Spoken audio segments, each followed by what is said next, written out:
किसी भी ऑर्गेनाइजेशन की सबसे कीमती चीज क्या होती है? क्या वो उसकी बड़ी बड़ी बिल्डिंग्स हैं या फिर लेटेस्ट टेक्नोलॉजी? नहीं, सबसे कीमती होते हैं उसके लोग।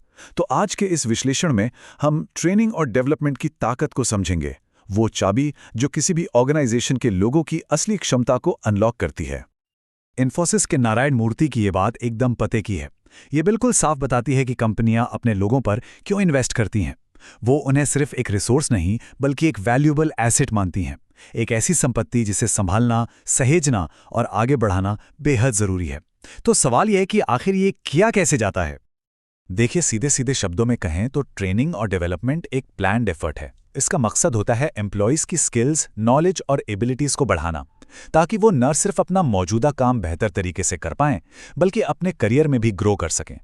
चलिए इस कॉन्सेप्ट को थोड़ा और गहराई से समझते हैं। तो ये जो आइडिया है कि लोग ही किसी ऑर्गेनाइजेशन की सबसे बड़ी संपत्ति हैं, इसे पूरी तरह समझने के लिए हमें उन दो खास टूल्स को समझना होगा जो उनकी क्षमता को निखारने के लिए इस्तेमाल होते हैं। ये हैं ट्रेनिंग और डेवलपमेंट। आइए देखते हैं कि इन दोनों का असल में मतलब क्या है। ट्रेनिंग यानी कि प्रशिक्षण बहुत स्पेसिफिक होता है। इसका पूरा फोकस करंट जॉब की ज़रूरतों पर होता है। सोचिए, जैसे किसी को एक नया सॉफ्टवेयर इस्तेमाल करना सिखाया जा रहा हो या फिर कोई खास मशीन ऑपरेट करना सिखाया जा रहा हो। इसका लक्ष्य होता है परफॉर्मेंस में तुरंत सुधार लाना। वहीं दूसरी तरफ जब हम डेवलपमेंट यानी विकास की बात करते हैं तो इसका दायरा बहुत बड़ा है। ये सिर्फ आज की नौकरी के बारे में नहीं बल्कि एम्प्लॉय के पूरे भविष्य के बारे में है। ये उसकी पर्सनैलिटी को निखारने, फैसला लेने की काबिलियत बढ़ाने और भविष्य के रोल्स के लिए तैयार करने के बारे में है। मतलब इसमें इंसान का ओवरऑल ग्रोथ देखा जाता है। तो ठीक है, दोनों के मतलब तो समझ लिए, पर ये एक दूसरे से आखिर अलग कैसे हैं? इन दोनों के बीच के जो मुख्य अंतर हैं उन्हें समझना बहुत जरूरी है। इससे ये पूरा टॉपिक और भी ज्यादा क्लियर हो जाएगा।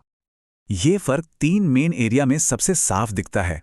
सबसे पहले प्रोसेस के लेवल पर देखें तो ट्रेनिंग का फोकस स्किल बढ़ाने पर है, जबकि डेवलपमेंट सीखने और ग्रो करने का एक ओवरऑल प्रोसेस है। फिर आता है उद्देश्य। ट्रेनिंग का मकसद है जॉब की परफॉर्मेंस को बेहतर बनाना और डेवलपमेंट का मकसद है इंसान के पूरे करियर को संवारना। और यही वजह है कि ट्रेनिंग को जॉब ओरिएंटेड और डेवलपमेंट को करियर ओरिएंटेड कहा जाता है। अच्छा, तो अब फर्क तो पता चल गया, पर सवाल ये उठता है कि ऑर्गेनाइजेशंस इस पे इतना टाइम और पैसा लगाती क्यों हैं? जवाब बहुत सीधा है, क्योंकि ये कंपनी और एम्प्लॉय दोनों के लिए ही एक विन विन सिचुएशन है। किसी भी ऑर्गेनाइजेशन के लिए इसके फायदे बिल्कुल सीधे और साफ हैं। जब एम्प्लॉयज बेहतर ट्रेंड होते हैं तो वो ज्यादा प्रोडक्टिव होते हैं। इससे काम की क्वालिटी बढ़ती है और जाहिर है प्रॉफिट भी बढ़ता है। यही नहीं, इससे भविष्य के लीडर्स तैयार होते हैं, टीम का मोराल हाई रहता है और एक ऐसी वर्कफोर्स बनती है जो मार्केट में हो रहे बदलावों को आसानी से अपना सकती है। दूसरी ओर एम्प्लॉय के लिए भी इसके फायदे कम नहीं हैं। नई स्किल सीखने से करियर में बेहतर मौके मिलते हैं। अच्छी परफॉर्मेंस का मतलब है कमाई बढ़ने की संभावना, और जब कोई अपने काम में माहिर होता है तो ना सिर्फ जॉब सेटिस्फैक्शन बढ़ता है बल्कि काम करने का माहौल भी ज्यादा सेफ हो जाता है। ये जो कहावत है ना, ये डेवलपमेंट के लॉन्ग टर्म इम्पैक्ट को बहुत ही खूबसूरती से समझाती है। ये कोई फौरी हल नहीं है, ये एक इन्वेस्टमेंट है जो आने वाले कई सालों तक फल देता है, और इसका फायदा ऑर्गेनाइजेशन और उस इंसान दोनों को मिलता है। तो ये सब होता कैसे है? कंपनियां असल में ट्रेनिंग और डेवलपमेंट के लिए कौन-कौन से तरीके अपनाती हैं? चलिए अब इस विश्लेषण के प्रैक्टिकल हिस्से पर चलते हैं और कुछ सबसे कॉमन तरीकों पर एक नजर डालते हैं। ट्रेनिंग के तरीकों को हम मोटे तौर पर दो हिस्सों में देख सकते हैं। एक है ऑन द जॉब मेथड, जहां एम्प्लॉय काम करते करते असल वर्कप्लेस पर ही सीखता है, और दूसरा है ऑफ द जॉब मेथड, जहां ट्रेनिंग वर्कप्लेस से दूर दी जाती है। दोनों के अपने अपने फायदे हैं। अप्रेंटिसशिप शायद सबसे पुराना और सबसे कारगर ऑन द जॉब तरीका है। सोचिए, एक नया कारीगर किसी अनुभवी मास्टर के साथ काम कर रहा है और काम करते करते ही हुनर सीख रहा है। ये करके सीखने का सबसे क्लासिक उदाहरण है, खासकर उन कामों के लिए जहां प्रैक्टिकल स्किल ही सब कुछ है, जैसे प्लम्बिंग या इलेक्ट्रिशियन का काम। इंटर्नशिप जो है वो असल में एकेडमिक्स और प्रोफेशनल दुनिया के बीच एक पुल का काम करती है।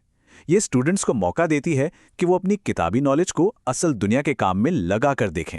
इसमें वो अपनी पढ़ाई भी जारी रखते हैं और साथ ही साथ रियल वर्कप्लेस का एक्सपीरियंस भी लेते हैं, जो उनके भविष्य के लिए बहुत कीमती होता है। और फिर आता है एक बहुत ही दिलचस्प तरीका, वेस्टिबुल ट्रेनिंग। ये एक ऑफ द जॉब मेथड है जहां असल वर्क एनवायरनमेंट की एक नकल, मतलब एक सिमुलेशन तैयार किया जाता है। ये उन सिचुएशंस के लिए एकदम परफेक्ट हैं जहां असली काम पर गलती करना बहुत महंगा या खतरनाक साबित हो सकता है, जैसे कि कोई बहुत कॉम्प्लिकेटेड मशीनरी चलाना सीखना। ये बिना किसी रिस्क के सीखने का एक सेफ तरीका है।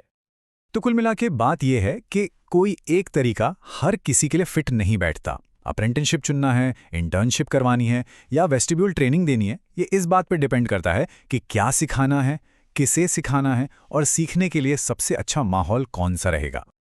तो हमने देखा कि कैसे ऑर्गेनाइजेशंस ट्रेनिंग और डेवलपमेंट के जरिए अपनी सबसे बड़ी संपत्ति यानी अपने लोगों में इन्वेस्ट करती हैं। ये न सिर्फ कंपनी को ग्रो करने में मदद करता है, बल्कि एम्प्लॉयज को भी उनके करियर में आगे बढ़ाता है। और ये सब बातें हमें एक जरूरी सवाल पर लाकर खड़ा करती हैं। इस तेजी से बदलती दुनिया में पर्सनल लेवल पर आने वाले कल की चुनौतियों के लिए कौन सी नई स्किल्स सीखी और डेवलप की जा रही हैं?